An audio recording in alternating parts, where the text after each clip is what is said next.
क्या कभी योग शुरू करने का ख्याल आया है, पर ये समझ नहीं आता कि आखिर शुरुआत करें तो करें कहाँ से? अगर हाँ, तो ये विश्लेषण बिल्कुल सही जगह है। इसमें हम सिर्फ ये नहीं देखेंगे कि करना क्या है, बल्कि ये भी समझेंगे कि हर आसन के पीछे का क्यों क्या है, ताकि ये पूरा सफ़र सिर्फ एक एक्सरसाइज न रहकर कुछ और ज़्यादा गहरा, ज़्यादा समझदारी भरा बन सके। देखिए, योग की दुनिया में पहली बार कदम रखना ना थोड़ा मुश्किल सा लग सकता है। इसीलिए ये जो मैसेज है ये बहुत पावरफुल है। योग में आपका स्वागत है। चलिए शुरू करते हैं। ये हमें याद दिलाता है कि योग किसी खास तरह के लोगों के लिए नहीं बना है। ये हर किसी के लिए है, चाहे आपका अनुभव कैसा भी हो या शरीर कितना भी लचीला हो। तो आज हम जिस रास्ते पे चलेंगे वो कुछ ऐसा दिखेगा। हम मैट पर स्वागत के साथ शुरुआत करेंगे, फिर शरीर की नींव को मजबूत बनाएंगे, प्लैंक की प्रगति को समझेंगे, ताकत और तनाव के बीच का फर्क जानेंगे और आखिर में आराम की शक्ति को महसूस करते हुए इसे पूरा करेंगे। तो चलिए अपने सफर की शुरुआत करते हैं मैट पर स्वागत के साथ। अक्सर हम सोचते हैं कि किसी भी काम की शुरुआत एकदम एक्शन से होनी चाहिए, है ना? लेकिन योग हमें सबसे पहले रुकना सिखाता है। आराम की मुद्रा से शुरू करना ये बहुत ही जरूरी कदम है। ये हमें बाहर की दुनिया की भागदौड़ से निकालकर ठीक इसी पल में ले आता है। ये है एक्सटेंडेड चाइल्ड पोज, और ये सिर्फ एक स्ट्रेच नहीं है, ये अपने शरीर से जुड़ने का, उससे सुनने का पहला मौका है। और यहीं योग की असली खूबसूरती दिखती है। अगर ये पोज किसी को बहुत ज्यादा लगे तो माथे के नीचे मुट्ठियों को रखकर सहारा दिया जा सकता है। ये छोटी सी बात हमें सिखाती है कि योग हमारे शरीर के हिसाब से ढलता है। हमें किसी पोज में फिट होने के लिए जबरदस्ती नहीं करनी पड़ती। अच्छा, तो उस शुरुआती आराम के बाद अब हम शरीर की नींव बनाने की तरफ बढ़ते हैं। यहाँ से हम आते हैं टेबल टॉप पोजीशन में।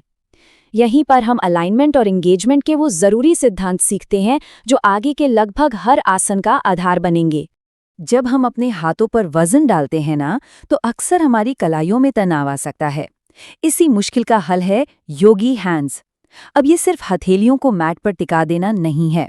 इसका मतलब है उंगलियों को फैलाकर मैट को मजबूती से पकड़ना, जैसे कोई ग्रिप बना रहे हों। इससे धीरे धीरे हाथों और कलाइयों में ताकत बनती है और एक बहुत मजबूत बेस तैयार होता है। हमारे मजबूत नींव का दूसरा हिस्सा है कोर एंगेजमेंट। इसको ऐसे समझिए, जैसे आप अपनी रीढ़ की हड्डी को सपोर्ट देने के लिए अंदर से ही एक बेल्ट कस रहे हों। ये सिर्फ पेट को अंदर खींचना नहीं है, ये एक एक्टिव एंगेजमेंट है जो हमारी पीठ को सहारा देता है, खासकर निचले हिस्से को बचाता है और हमारे धड़ को मजबूत और स्थिर बनाता है। तो चलिए अब इन सभी हिस्सों को एक साथ जोड़कर देखते हैं। एक्टिव योगी हैंड्स जमीन से कनेक्शन बनाते हैं। कोहनियों में हल्का सा मोड़ हमारे जॉइंट्स को बचाता है। कोर का जुड़ाव हमारे सेंटर को स्टेबल करता है और न्यूट्रल गर्दन हमारी रीढ़ को लंबा रखती है। ये सब मिलकर एक ऐसा ढांचा बनाते हैं जो मजबूत भी है और एकदम सुरक्षित भी।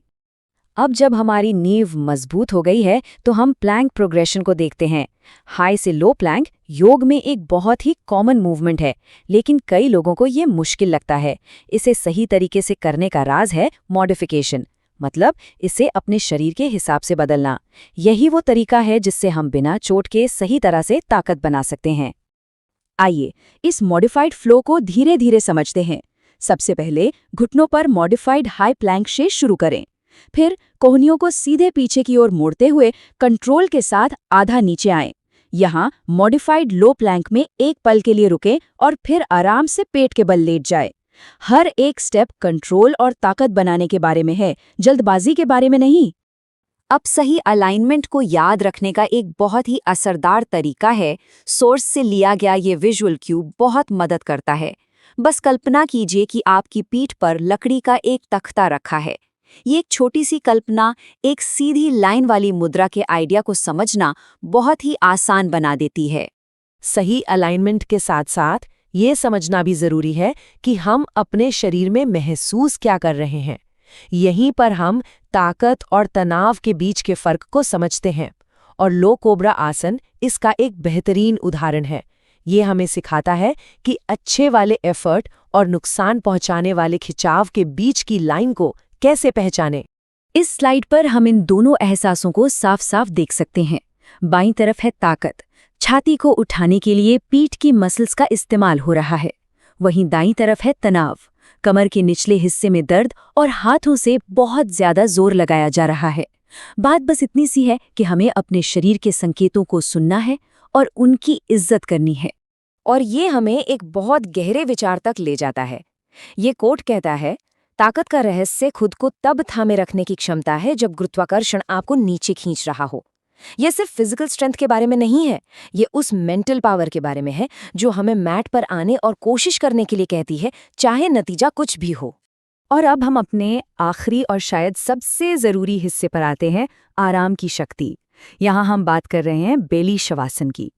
ये समझना जरूरी है कि आराम प्रैक्टिस का अंत नहीं है, बल्कि उसका एक बहुत जरूरी हिस्सा है। ये वो वक्त है जहां हमारा शरीर और मन सब कुछ एक साथ इंटीग्रेट करते हैं। इस पूरे अभ्यास की एक खूबसूरती इसकी सिमेट्री में भी है। याद है हमने कहाँ से शुरू किया था? एक्सटेंडेड चाइल्ड पोज से।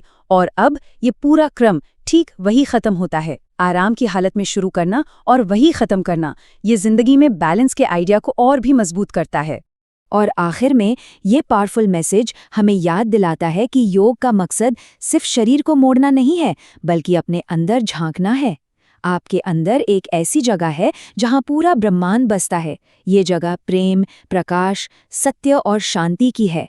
ये फिजिकल प्रैक्टिस को एक गहरी अंदरूनी शांति से जोड़ता है। अभ्यास का समापन इस आखिरी इशारे के साथ होता है। हाथ सेंटर पर एक साथ आते हैं। ये अपने अंदर की शांति और बाहर की दुनिया के साथ एकता को स्वीकार करने का एक प्रतीक है। ये हमें अपने शरीर और इस अभ्यास के प्रति सम्मान और शुक्रगुजारी की भावना के साथ विदा करता है। तो मैं आपको इस सवाल के साथ छोड़कर जाता हूं, अगर ताकत गुरुत्वाकर्षण के खिंचाव के खिलाफ टिके रहना है तो जाने देने यानी सरेंडर करने से क्या सीखा जा सकता है? ये एक ऐसा सवाल है जो हमें कोशिश और आराम के बीच संतुलन पर सोचने के लिए मजबूर करता है, सिर्फ मैट पर ही नहीं बल्कि जिंदगी में भी।